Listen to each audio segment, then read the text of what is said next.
bans consumption and rearing of cows in Southeast. Welcome to the news, and thank you for tuning to listen. The indigenous people of Biafra IPOB has banned the rearing and consumption of cows in the whole of Southeast states. This was contained in a statement issued by the IPOB head of the Directorate of State, DOS, Maza Chika Edoziem in Oka, Anambra State on Saturday. Maza Edoziem, however, said that the ban would take complete effect from 6 months' time. According to him, from that date, no more Fulani cows shall be allowed into Biafra land for any reasons, not for burials, title taking, weddings, etc. He added that only local bread would henceforth be consumed and used for all ceremonies in Biafra land.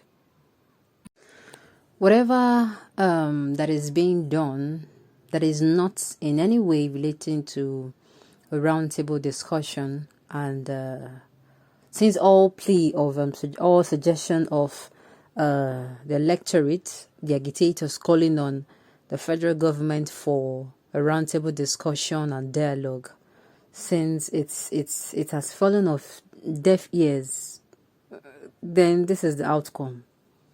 This is the outcome. These people are really, really serious. Like, the more they agitate, the more they are being, marginalized, or the more they are being manhandled. Let me use that. Permit me to use that word.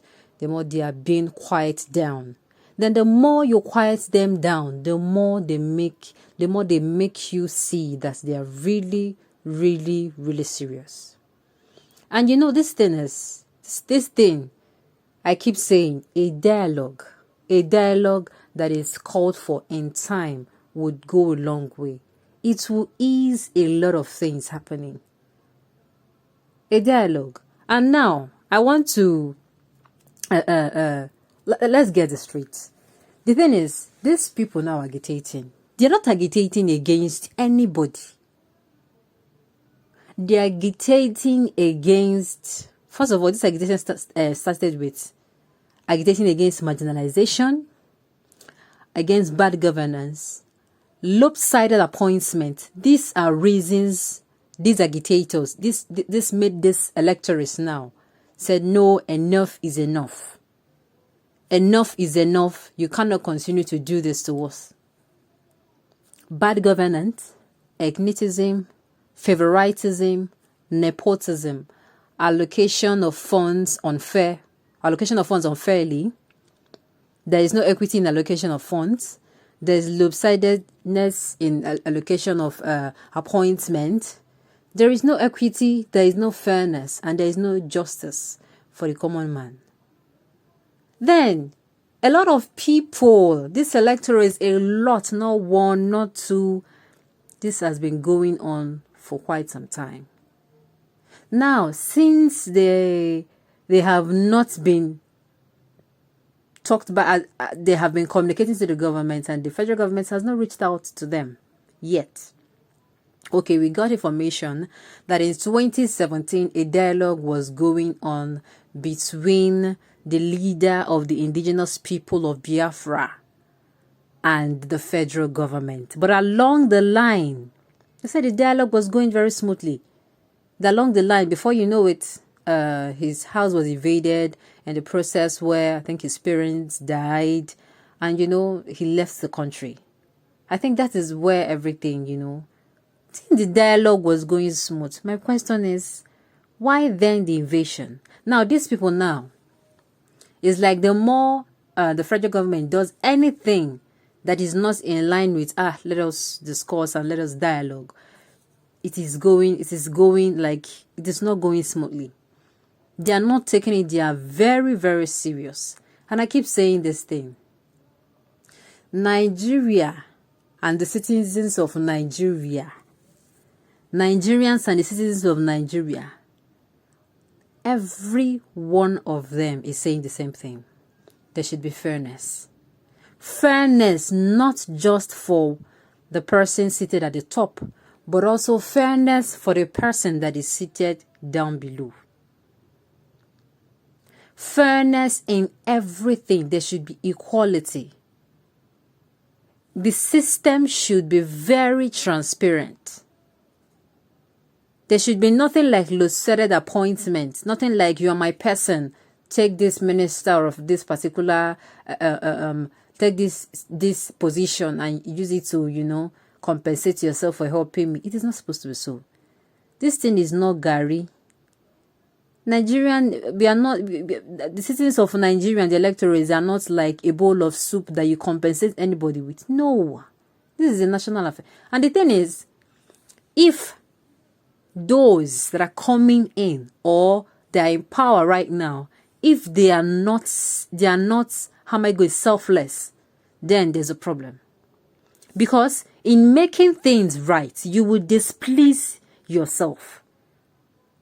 Okay, they are already, you know, the election talks are coming up, and it is coming up, and you know it is going higher and higher, and we're drawing closer to the election day, though we still have 1 year plus.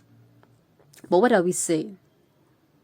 If we cannot vote, the electors cannot vote into power people that are competent, I beg your pardon, people that they are going to, like I said, selflessness is going to be the key. Transparency in serving a country, or in serving even in your own family. Even if something like as little as your family, there are times you will need to displease yourself. Why? Because of the greater good. If we do not have or find someone that is like that, then there's going to be problems.